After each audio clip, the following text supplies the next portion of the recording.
The last days of Alexander the Great are shrouded in shadows, an enigma that has haunted history for over 2,000 years. Imagine the most powerful man of his age, a conqueror who carved an empire stretching from Greece to the edges of India, brought kings to their knees, and stood as a living god in the eyes of his followers. Yet, in Babylon, in the year 323 BC, that godlike figure was reduced to a trembling, fevered mortal. His body, once a weapon of unstoppable force, betrayed him in the cruelest way imaginable. What began as a simple fever turned into something far more terrifying. Alexander's skin burned as though consumed by fire. His voice weakened to nothing more than a whisper, and his limbs refused to obey his will. For 12 agonizing days, he drifted between life and death, paralyzed, trapped inside his own mind, able to hear the cries of his men, but powerless to respond. Rumors spread like wildfire. Was it poison slipped into his wine by a rival? A curse from the gods he had offended? Or the slow, inevitable breakdown of a body that had been pushed beyond the limits of human endurance? As Babylon held its breath, the conqueror of the world lay in torment. Alive, yet unable to move, his empire teetering on the brink of collapse. Every hour brought new horror, every whisper carried a new theory, and every soldier outside his chamber feared what would come when their king finally breathed his last. History remembers Alexander for his victories, but his death was the greatest mystery of all. Was it betrayal? Was it punishment? Or was it the cruel hand of fate reminding the world that even gods must die? And so begins the story of Alexander's final days, an unraveling of power, faith, and mortality, where truth and myth collide in the dust of Babylon. The shadow of a conqueror. The empire of Alexander stretched like a scar across the map of the known world, from the sunlit coasts of Greece to the dusty plains of India, from the fertile valleys of Egypt to the frozen highlands of Central Asia. His banner had been carried by armies that seemed to defy the limits of endurance. To the world he left behind, Alexander was no mere king. He was a storm, a force of nature, a destiny incarnate. He was the son of Philip of Macedon, but in the whispers of his followers, he was also the son of Zeus, born to rule and die as a god among men. Yet, in the shadows of this triumph, the seeds of tragedy were already sown. For with every conquest, Alexander carried not only the spoils of victory, but the invisible burden of exhaustion, physical, spiritual, and political. Babylon, the jewel of Mesopotamia, was meant to be the center of his empire, the stage upon which he would consolidate his rule and perhaps march westward to claim the edges of the world itself. But to those who stood closest to him, Babylon was not only a city of promise, it was a city of omens. The streets of Babylon still echoed with the languages of countless peoples. Priests muttered prophecies in the shadow of ziggurats. Soldiers filled the taverns with drunken boasts and whispered doubts. And in the royal palace, Alexander's closest companions began to notice the faint cracks in the armor of their king. He was 32 years old, yet his body bore the scars of relentless campaigns. He had fought through deserts, waded through rivers swollen with corpses, and endured wounds that might have killed lesser men. Some said he no longer rested as mortals did. He lived in a fever of ambition, his nights filled with visions, his days consumed by endless plans. To understand the enigma of Alexander's death, one must first understand the scale of his life. Born in 356 BC in Pella, the capital of Macedon, Alexander was destined for greatness, or destruction. His father, King Philip II, had transformed a once marginal kingdom into a military machine. His mother, Olympias, filled his childhood with tales of divine lineage, teaching him that he was not only mortal, but touched by gods. From Aristotle, his tutor, Alexander inherited a curiosity for the natural world, a hunger for knowledge that matched his hunger for conquest. But from his youth, he also carried the restless fire of a man who believed the world was too small for him. By the age of 20, he had ascended the throne. By the age of 30, he had carved out the largest empire the world had ever seen. His armies had smashed the Persian Empire, crossed deserts where entire battalions perished of thirst, scaled mountain passes thought impassable, and stood victorious on battlefields where enemies outnumbered them 5-1. Wherever he marched, he left behind cities that bore his name: Alexandria in Egypt, Alexandria in India, Alexandria in the heart of Asia. They were monuments to both his genius and his arrogance, yet behind the glory there was darkness. Alexander demanded not only loyalty, but worship. He adopted Persian customs, styled himself as a living god, and punished dissent with ruthless efficiency. His closest friends were not spared from his paranoia. Clytus, the general who had once saved his life, was murdered by Alexander's own hand in a drunken rage. Callisthenes, the historian who dared criticize him, was executed in chains. To his men, Alexander was both a beacon and a terror, beloved and feared in equal measure. And still, the king pushed onward. Even after reaching the edge of India, where his weary soldiers refused to march further, Alexander dreamed of greater conquests: Arabia, Carthage, perhaps even Rome. Babylon was to be the heart of this vision, the city where East and West would merge, where Alexander would reign not as a mere conqueror, but as a god-king uniting all peoples under one banner. But Babylon had its own stories, its own ghosts. The priests of Marduk, the Babylonian god, warned Alexander not to enter the city through its eastern gate, a bad omen, they said, for it foretold death. Some accounts claim Alexander ignored the warning, laughing at the superstition. Others whisper that he hesitated, uneasy with the weight of prophecy, yet was compelled by circumstance to enter as fate decreed. Whatever the truth, the shadow of that omen hung over him from the moment he set foot within Babylon's walls. In those final weeks, signs multiplied. The Chaldean priests, renowned for their visions, spoke of looming disaster. The stars themselves, they said, foretold the death of a king. Horses in Alexander's stables were said to have gone mad, breaking free and trampling one another. Ravens fell dead from the skies into the palace courtyard. Each event was small, yet together they wove a tapestry of dread. Still, Alexander dismissed the warnings. To his generals, he spoke of new campaigns, grander than any before. He planned a fleet to conquer Arabia, imagining cities that would rival even Alexandria in Egypt. He called for massive construction projects, the rebuilding of Babylon's temples, and the unification of his empire's diverse peoples under new laws. To the world outside, it seemed that the conqueror was at the height of his powers, a man destined to shape history for decades to come. But inside the palace, those closest to him began to see the toll. His drinking had grown heavier, his temper sharper, his nights more restless. He was haunted by the memory of Hephaestion, his closest companion, and perhaps the only man he had truly loved, who had died suddenly months before. Alexander had grieved with a fury that terrified even his generals, ordering vast sacrifices and demanding that Hephaestion be worshipped as a god. The conqueror, who had faced down armies and toppled empires, was powerless against the slow, silent cruelty of grief. In grief, Alexander sought escape. He drank deeply at feasts, sometimes for days on end, as though drowning his sorrow in wine could smother the ache within. It was during one such banquet that his final decline began. Accounts vary.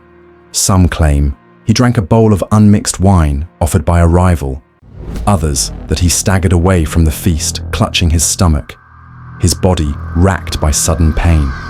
Whatever the truth, from that night forward, Alexander's strength began to falter. And so the enigma took shape. Was it poison, slipped into his drink by a jealous general who feared the next campaign? Was it illness, malaria, typhoid, or some unknown plague that thrived in the heat of Babylon? Or was it something greater, a curse from the gods he had defied, a punishment for the hubris of claiming divinity? As his fever mounted and his body weakened, the empire he had forged trembled. Generals whispered behind closed doors. Courtiers spread rumors like wildfire, and soldiers outside the palace gates waited with dread. for they knew that Alexander was not merely a man, he was the glue that bound the empire. Without him, everything might collapse into chaos. The setup begins with triumph, but already the air of Babylon was thick with decay. The greatest conqueror in history had returned from the edge of the world, not as an immortal god, but as a mortal man, standing at the threshold of death. The stage was set, the players assembled, and the shadow of fate drew closer with every passing hour. Fever of Babylon. The banquet that marked the beginning of Alexander's final illness was, in many ways, a mirror of his life. Lavish, excessive, and laced with both glory and menace. The palace in Babylon was no ordinary residence.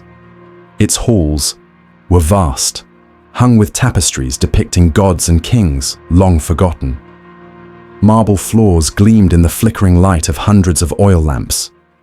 The air was thick with the scent of roasted meats, honeyed cakes, and the heavy perfume of spiced wine. Music filled the space, flutes, drums, and the chanting of voices that rose and fell in rhythm with the drunken revelry of soldiers and courtiers. Alexander presided at the center, surrounded by his generals, his companions, and the men who had followed him to the ends of the earth. He was the axis of the gathering, the magnet to which all eyes turned. Yet even here, in the midst of celebration, there was unease. His laughter was too sharp, his drinking too eager, his words laced with bitterness. To many, it seemed that the death of Hephaestion had left him hollowed, stripped of the calm restraint that had once balanced his ambition. Some accounts say that at this banquet he raised a great bowl of unmixed wine in honor of Heracles, the hero he claimed as his ancestor. The wine was strong, almost burning in its potency, and he drank deeply. Moments later, he gasped, clutching his side, his face twisted in pain. He staggered from the hall, supported by attendants, his voice a rasping whisper. Others claim that nothing so sudden occurred, that instead, over the course of many days, a fever began to gnaw at him, subtle at first, then merciless. But all versions agree on one thing. Babylon's revelry gave way to Babylon's fear. The conqueror of the world, the man who had stood invincible on 100 battlefields, was brought low not by spear or arrow, but by something invisible, insidious, and inescapable. In the days that followed, Alexander's condition worsened. His body burned with fever, his strength ebbed, and his voice grew fainter. At first, he continued to command, summoning his generals, giving orders for the Arabian campaign, speaking of ships, armies, and new cities. His mind was still sharp, blazing with plans, as though he could will himself past the weakness of the flesh. But as the illness deepened, the gap between his vision and his body widened. His words slurred, his movements faltered, and finally, he could no longer rise from his bed. The palace became a place of whispers. Servants moved like shadows, spreading fragments of rumor from chamber to chamber. Some said it was poison, that a rival, perhaps Antipater in Macedon, or Cassander, his ambitious son, had arranged the king's demise from afar. Others believed it was the gods, punishing Alexander for desecrating temples, for demanding worship as a god himself, for grieving Hephaestion with rites reserved only for divinities. Still others muttered of disease, the unseen pestilence that had claimed thousands in the swamps and marshes of Mesopotamia. Outside the palace, Babylon seethed with unease. Soldiers waited in restless camps, merchants muttered in the markets, and priests performed frantic sacrifices to appease the gods. The empire held its breath, for all knew that Alexander was not merely a king. He was the foundation of order. Without him, the edifice of conquest might crumble overnight. Within the sick room, the atmosphere grew more suffocating with each passing day. The physicians, summoned from across the empire, argued in hushed tones. Some prescribed poultices, others herbs, others incantations. None dared admit their failure openly, for to fail Alexander was to invite his wrath, if he lived. His generals stood watch, their faces masks of composure, but their eyes betrayed fear. Ptolemy, Perdiccas, Seleucus, and others gathered in uneasy councils. Each man understood the stakes. If Alexander died, who would inherit the empire? He had no clear heir. His only son, Alexander IV, was yet unborn, carried by Roxana, his Bactrian queen. His half-brother, Aridaeus, was alive but considered unfit to rule. The question of succession was a powder keg, and every man who entered the sick room knew it. As Alexander's fever raged, paranoia spread. Each general suspected the others. Each ally feared betrayal. The very air in Babylon seemed thick with suspicion. Outside the palace gates, the soldiers demanded to see their king, desperate for proof that he still lived. For days, they were denied. The silence only fueled the rumors. Some claimed Alexander was already dead, his body hidden while his generals schemed. Others swore he had been struck mute, trapped in a living death where his spirit lingered even as his body failed. And still, the fever consumed him. He grew weaker, unable to speak, barely able to lift his hand. Yet his eyes, it was said, burned with fierce awareness. He could hear, he could see, but his body betrayed him. This detail, preserved in some accounts, has haunted historians for centuries. Was Alexander poisoned with a toxin that left him paralyzed but conscious, a cruel torment that rendered him a prisoner in his own flesh? Or was it the natural course of disease, a slow suffocation of body and spirit? By the 9th day of his illness, the situation was desperate. The generals gathered once more, debating what to do. Without Alexander's voice, the empire teetered. And then came the moment that would echo through history, the final procession. According to legend, as Alexander lay silent, unable to speak, his soldiers demanded to see him. At last, the doors of the palace were thrown open. The king, pale and unmoving, was carried on a litter through the ranks of his men. He could not raise his voice, but he lifted his hand, or so the accounts claim, acknowledging their loyalty one last time. The soldiers wept, reaching out to touch him, their grief echoing through the halls of Babylon. For them, it was not merely their king who was dying, it was their god, their destiny, their world. The setup tightens here, pulling the audience deeper into the emotional gravity of Alexander's fall. Each detail builds suspense, each moment raises the stakes.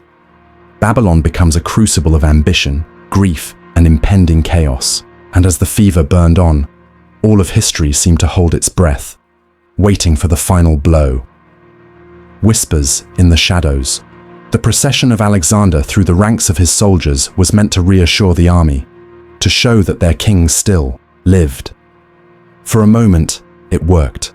Thousands of men, hardened veterans of campaigns across 3 continents, wept openly as they stretched out their hands to touch the litter, to glimpse the face of the man who had led them from the plains of Macedon to the gates of India. To them, Alexander was not merely mortal. He was their sun, their compass, their reason for enduring endless years of war. But when the doors of the palace closed again, when the soldiers returned to their camps and the echoes of their mourning faded into the Babylonian night, fear crept back in. They had seen their king, yes, but what had they seen? A body drained of its fire, a hand barely raised in acknowledgement, a silence that pressed heavier than any command. It was not the sight of a conqueror in his prime, but of a man crumbling, disintegrating before their eyes. Inside the palace walls, the atmosphere curdled into something darker. Each passing day, without a clear word from Alexander, deepened the uncertainty.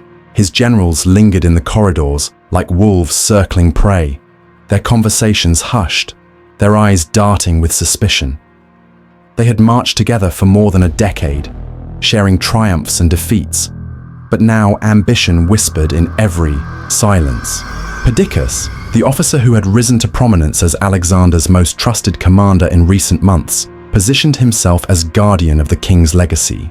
He hovered at the bedside, issuing orders in the king's name, as though already preparing to hold the reins of power. Ptolemy, sharp-eyed and calculating, weighed his own future, seeing in the confusion an opportunity to carve out a realm for himself. Seleucus, silent but observant, watched both men with care. Craterus, beloved by the army, was absent, still in Cilicia, and his absence became another wedge in the growing divide. The question no one dared voice aloud became louder in their minds. What happens when the king dies? It was not merely a question of succession, it was a question of survival. Alexander's empire was not held together by laws or institutions, but by his presence, his charisma, his relentless drive. The generals were not bound by loyalty to one another. They were bound by loyalty to him, and if that bond was severed, the empire would fracture like a shattered mirror, each fragment reflecting only the ambition of the man who held it. Whispers spread through the palace. Who would take Babylon? Who would seize Persia, Egypt, Macedon? Would the empire be divided? Or would blood decide the outcome? Meanwhile, beyond the council chambers, Babylon itself seemed to throb with unease. The city was a living organism, its arteries filled with soldiers, merchants, priests, and courtiers from every corner of the empire. Each group carried its own fears, its own hopes. The Babylonians themselves muttered of omens. The Chaldean astrologers, keepers of ancient star lore, warned that the heavens foretold catastrophe. They spoke of eclipses, of strange alignments, of the fall of kings.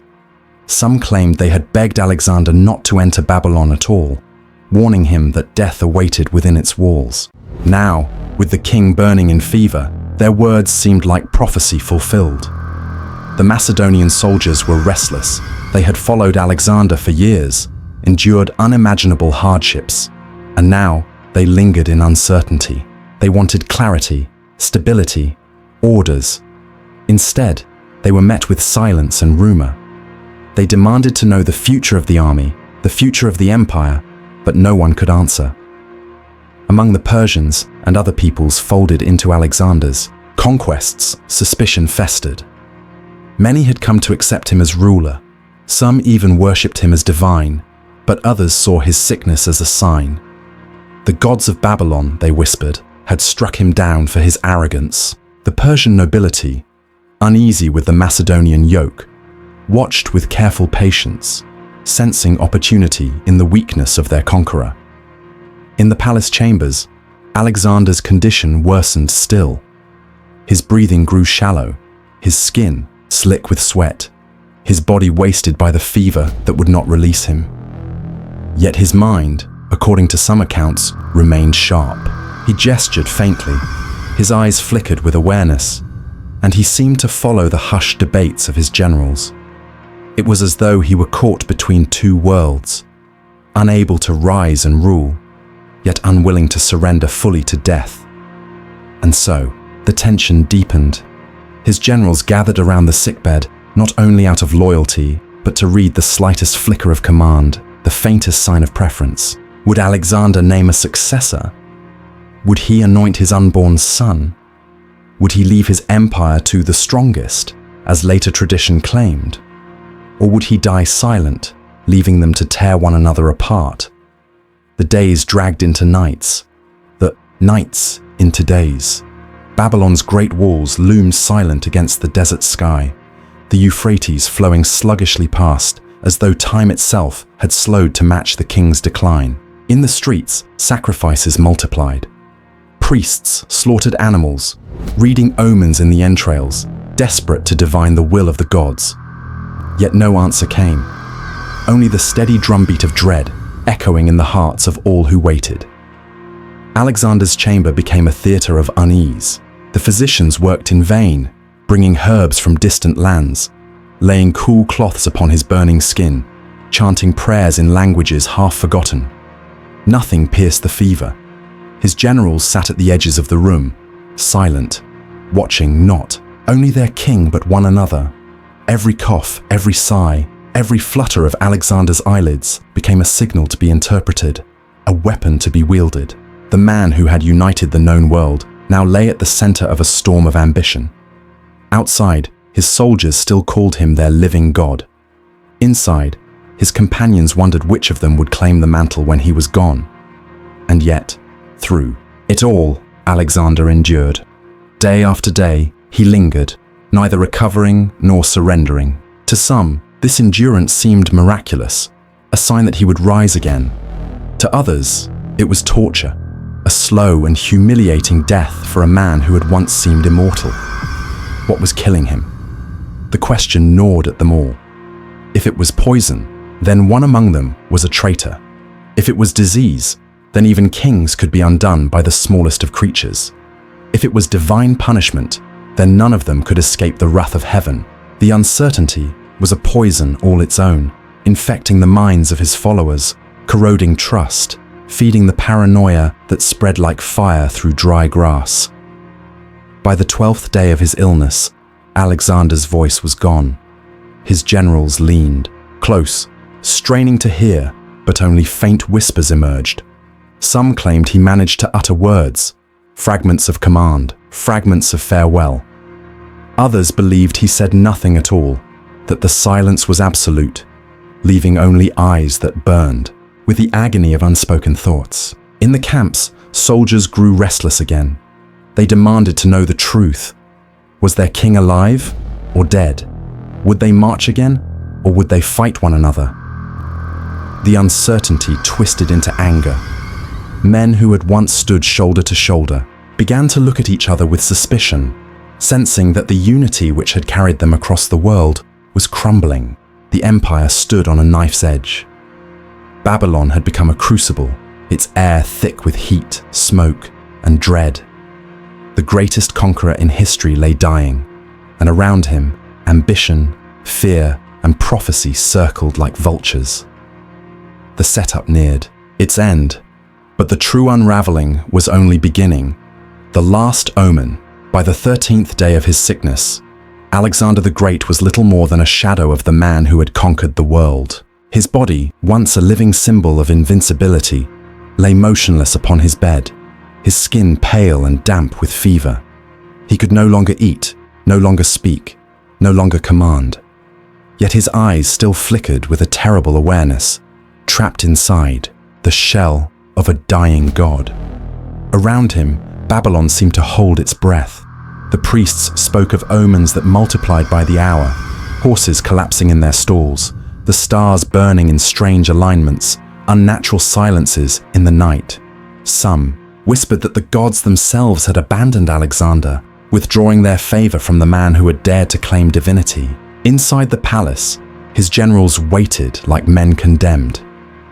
None dared make a move while he still lived, for his presence, even in silence, was a chain that bound them. But all knew the moment was coming. When Alexander finally breathed his last, the empire would shatter, friendships would collapse, blood would flow. On the 14th day, the soldiers demanded once more to see him. This time, the generals relented. The sick king was carried to the doorway of his chamber, his body wasted, his voice gone. He could not rise, could not speak, but he lifted his hand. That single gesture was enough. His army erupted in tears, their cries echoing through Babylon, like the mourning of an entire world. It was the last time they would see him alive. As night fell, the palace grew silent. Lamps burned low, casting long shadows on the walls. Somewhere in the distance, a raven's cry pierced the stillness, and in the chamber of the dying king, the fever raged on, drawing Alexander ever closer to the edge. The setup ends where mystery and dread converge. The conqueror of nations lay suspended between life and death, his empire trembling on the brink of collapse. What came next would not be peace nor stability, but fire, the fire of ambition, betrayal, and chaos that would consume everything he had built. The death of a god. The morning that Alexander finally slipped beyond the veil, Babylon seemed to tremble. The Euphrates rolled sluggishly under the weight of heat. The city's walls stood silent as if listening, and inside the palace, the greatest empire the world had ever known held its breath. It was said that in those final hours, the fever consumed him completely. His chest rose and fell in shallow gasps.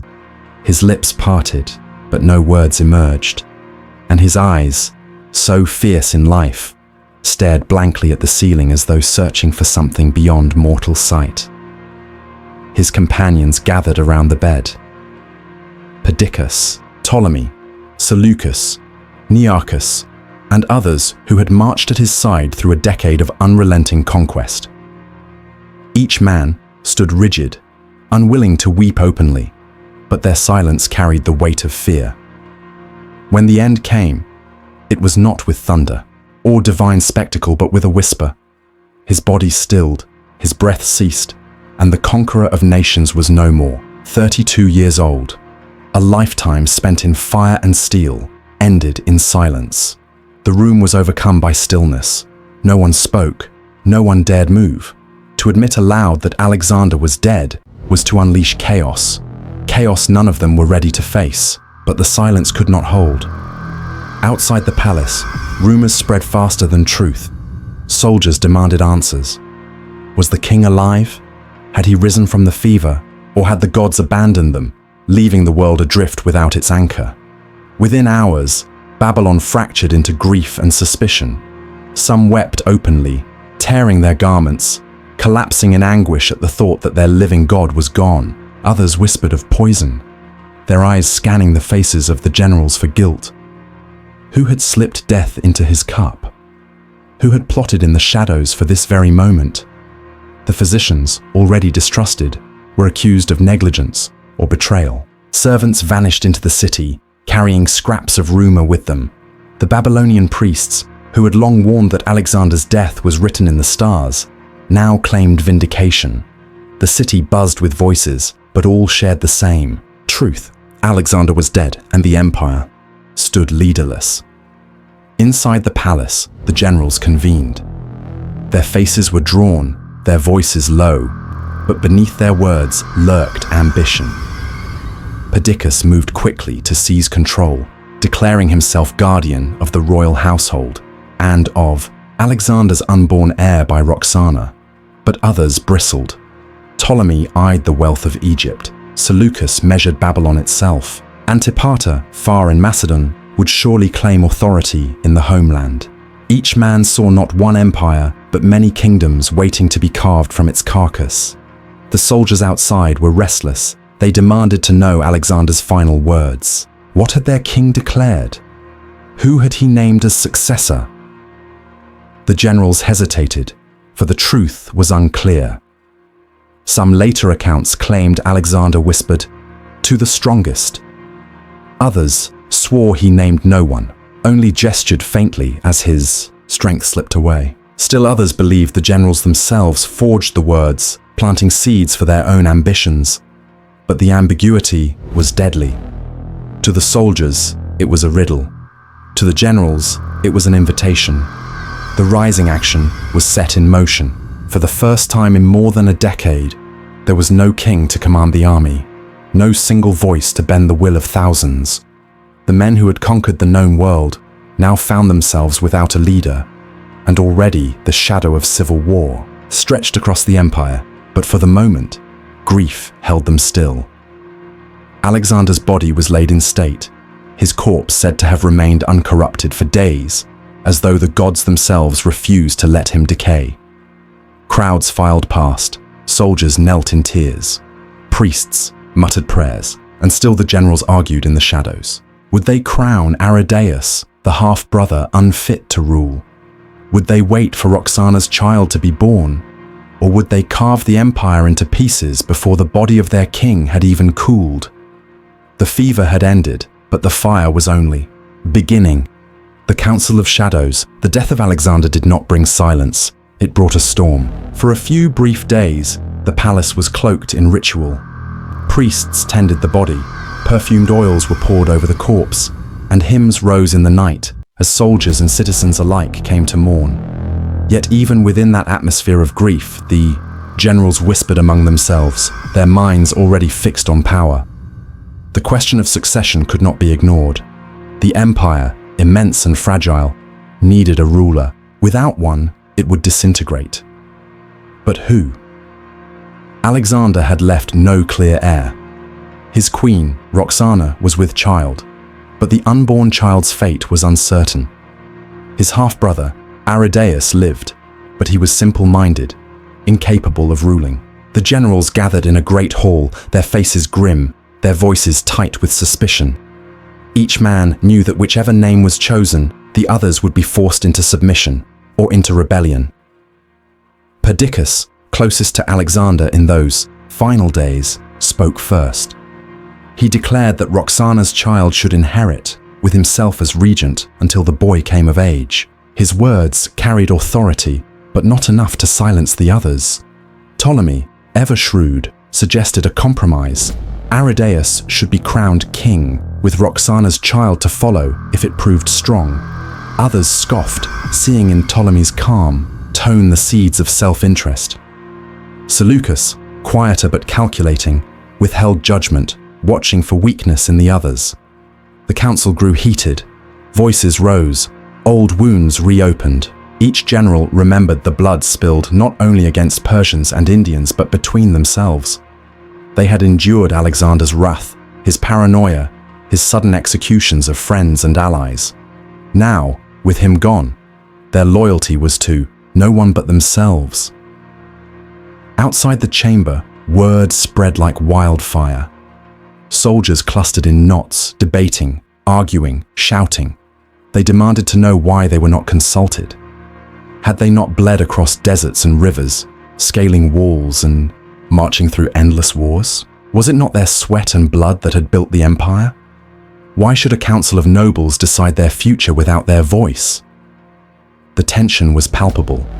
Babylon's streets filled with uneasy crowds. Merchants shuttered their stalls. Priests muttered of divine wrath. Rumors slithered like snakes through the city. That Alexander had been poisoned, that one general had struck the blow, that civil war would break out before the king's body was even buried. The soldiers pressed hardest on one question: what had been Alexander's last words? Some generals claimed he had said nothing, slipping silently into death. Others swore he had whispered, "To the strongest." It was a phrase heavy with peril. If true, it was no command but a challenge, an invitation to bloodshed. To the soldiers, it meant uncertainty. To the generals, it meant opportunity. In the camps, factions began to form. Some swore loyalty to Perdiccas, others whispered of following Ptolemy. Still others waited to see which way fortune would turn. For men who had crossed the world together, the bond was breaking, replaced by suspicion and ambition. Meanwhile, Babylon itself strained under the weight of prophecy. The Chaldean astrologers, those keepers of ancient star lore, declared that the city could not hold a Macedonian king. That disaster would follow if the throne remained there. Their warnings spread, feeding unrest. To many, it seemed that Alexander's death was not the end of misfortune, but the beginning of something far worse. Inside the palace, the debates grew desperate. At last, a fragile compromise was reached. Aridaeus would be crowned as Philip III, and Roxana's child, if born a son, would share the throne as Alexander IV. Perdiccas would act as regent, holding the empire together in the name of both kings. But this solution, though neat on paper, was rotten at its core. The generals agreed with their lips, but in their hearts, none intended to bow to another's authority. It was a peace made of shadows, destined to shatter. The soldiers were not satisfied. Many doubted Aridaeus could rule. Many distrusted Roxana, a foreign queen. Some believed the generals were lying outright, fabricating Alexander's last wishes to serve their own schemes. Their grief turned to anger, and anger turned to violence. Clashes broke out between factions in the streets. Steel rang against steel beneath the walls of Babylon, and blood stained the stones before the king's body had even been laid to rest. The empire trembled. What Alexander had built through fire and steel now threatened to collapse into fire and steel of another kind. His death was not an ending. It was a fracture, a wound that would bleed for generations. And above it all, in the darkened halls of the palace, the uncorrupted body of the dead king lay in silence. as if mocking the living who squabbled over his legacy. The funeral of a god. The body of Alexander lay in state, uncorrupted, as though even death hesitated to claim him fully. Priests anointed him daily with oil, garlanded his bed with flowers, and filled the air with incense. Yet as the days turned into weeks, the sacred silence around the corpse became more dangerous than any battlefield. For the longer the king remained unburied, the more the empire trembled. The funeral itself was no simple rite. It was a declaration of power. Whoever controlled Alexander's body controlled the symbol of his divine authority. And so, the generals watched the preparations with greedy eyes, calculating how to use the ceremony to their advantage. Perdiccas, holding the regency, ordered a magnificent procession. A golden catafalque was designed, studded with jewels, towering above men like a moving temple. Within it, the body of Alexander would be carried to Macedon to rest among his ancestors at Aegae. The plan was meant to bind the empire together, to remind all that Alexander's legacy belonged not to one general, but to all. But Ptolemy was not blind. In his mind, Perdiccas's gesture was no act of piety. It was a chain, binding every soldier and nobleman to his rule as regent. If the body reached Macedon under Perdiccas's authority, the regency would solidify beyond challenge. So Ptolemy plotted, silent, waiting for the moment to strike. Outside the palace, Babylon grew restless. The soldiers, denied answers and burdened with grief, turned to violence. Riots flared in the streets. Men who had marched together across Asia now turned their swords on one another. Shouts of loyalty to this general or that echoed through the markets, the temples, the camps, and always, in the background, the question remained unanswered. Who would be king? The astrologers added fuel to the fire. They whispered of visions, of stars that foretold bloodshed, of a world torn apart because men had dared to rival the gods. Their words spread like plague, infecting soldiers and citizens alike. Some believed the empire was cursed, that Alexander's death was punishment for arrogance. Others believed it was destiny, that the empire must fracture because no man could wield such power forever. The generals met again, but this time their words were sharper, their patience thinner. Perdiccas tried to enforce order, invoking his role as regent, but Ptolemy's eyes gleamed with defiance. Seleucus, always cautious, drifted between factions, his silence concealing his growing strength. Antigonus, far away in Phrygia, waited like a vulture, ready to descend when the time was right. And then, the spark fell. The funeral procession, crafted with such care, was seized. Ptolemy, acting swiftly, diverted the body not to Macedon, but to Egypt. With cunning and speed, he claimed the corpse for himself, bringing it to Memphis, where he laid it in splendor. To the world, it was a shocking act, but to Ptolemy, it was destiny. By taking Alexander's body, he took Alexander's aura, his legacy, and in time, his myth.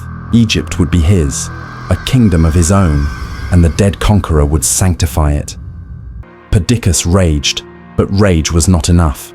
The theft of the corpse shattered the fragile compromise that had held the generals together. Trust was gone. Alliances faltered. Armies prepared to march. The first seeds of the wars of the successors, the wars of the Diadochi, were sown in blood and betrayal. For the soldiers, the funeral had become a battlefield. For the empire, it was the beginning of its end. Alexander's dream of unity dissolved into the dust of Babylon, carried away on the boots of men who saw not vision, but opportunity.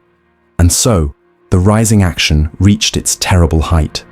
The moment when grief turned to greed, when loyalty turned to rivalry, when the empire of Alexander, greatest conqueror the world had ever seen, became not one empire, but many, each claimed by men too ambitious to share, too proud to submit, too blinded to see the destruction they would unleash. As the golden catafalque vanished into the desert sands, carrying the body of a god king away from the city where he had fallen, Babylon itself seemed to sigh in despair.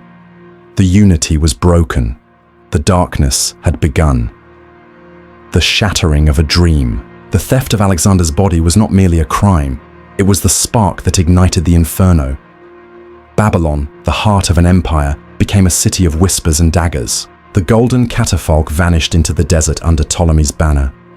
And with it vanished the fragile unity that had held the generals together. Perdiccas, once the most trusted of Alexander's commanders, could not bear the humiliation.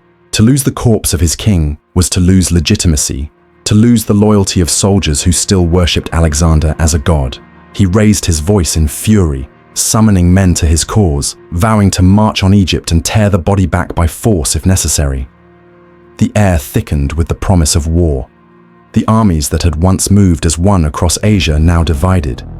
Friends, who had feasted together in Persepolis, who had bled together at Gaugamela, now stood across battlefields, spears raised against one another. The dream of unity was dead. What remained was ambition. Perdiccas marched south, his soldiers weary but loyal. He believed Egypt would be his greatest victory, that reclaiming the corpse of Alexander would restore his power. But he underestimated Ptolemy's cunning. The desert became Perdiccas' enemy. Heat and thirst struck harder than Persian arrows ever had. As his men faltered, Perdiccas pressed harder, his pride driving him into the jaws of failure. At the Nile, disaster came. His attempt to cross the river ended in catastrophe. Men drowned, dragged under by the current. Horses screamed as they vanished beneath the waters. Chaos reigned. And as the sun set blood red over the Nile, Perdiccas' army mutinied. His officers, weary of his arrogance, turned their blades against him. The regent of Alexander was butchered not by an enemy's hand, but by his own companions. The empire had no regent now. Ptolemy emerged unscathed, his grip on Egypt secured. The others circled like wolves. Seleucus seized Babylon, Antipater clutched Macedon, Antigonus dreamed of Asia, Lysimachus claimed Thrace.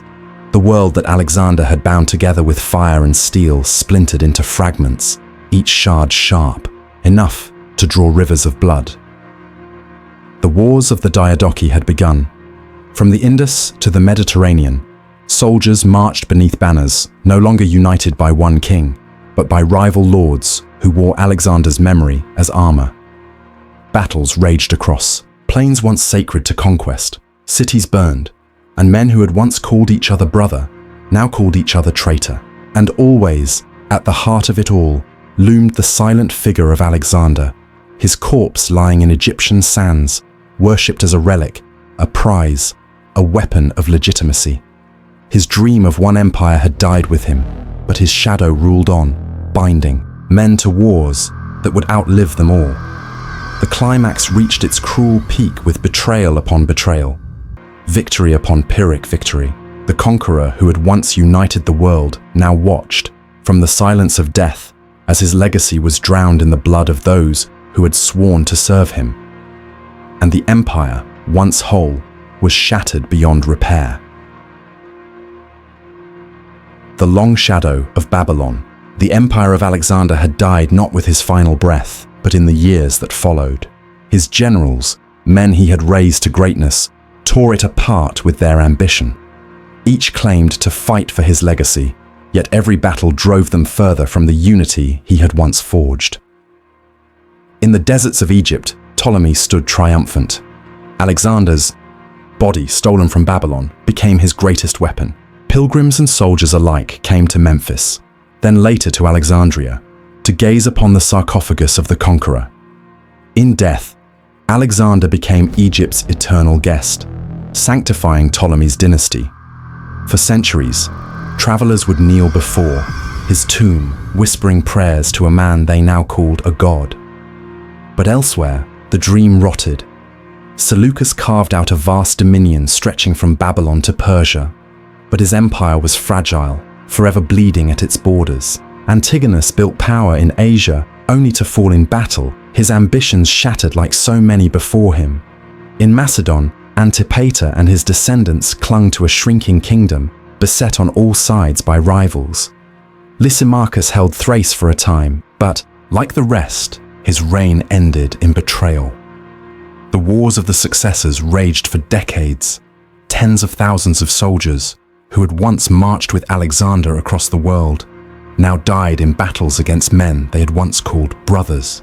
Cities were razed, temples desecrated, families destroyed, all in the name of kings who could never be Alexander, but would kill to prove otherwise. And through it all, the memory of the dead conqueror loomed larger than any living man. His name was invoked to inspire loyalty, his image stamped on coins, his legend reshaped with every generation. He became less a man than a myth, an immortal symbol, even as the empire he built lay in ruins. Babylon, where he had fallen, was abandoned to silence. The city that had once crowned him master of the world now stood as a hollow ruin, its palaces empty, its ziggurats crumbling. The place where the greatest empire in history had fractured became a ghost of itself, swallowed by time. And so we are left with the question that echoes across centuries. Was Alexander's death a natural end? A fever in Babylon's poisoned air? Was he murdered by those who envied him, poisoned by a cup raised in friendship? Or did the gods themselves strike him down, punishing a mortal who dared to claim divinity? We will never know. His end remains a mystery, an enigma wrapped in silence. But what we do know is this. The moment Alexander closed his eyes in Babylon, the dream of unity, the vision of one world, one people, one empire, died with him.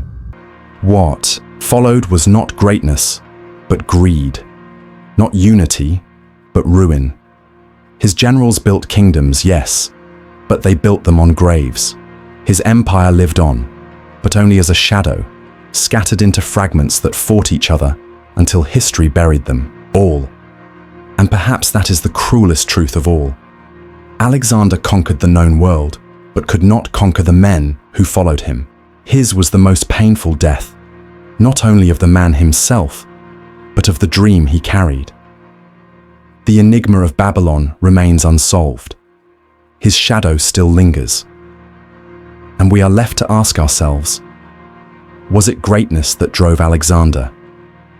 Or was it a curse that doomed him and all who followed?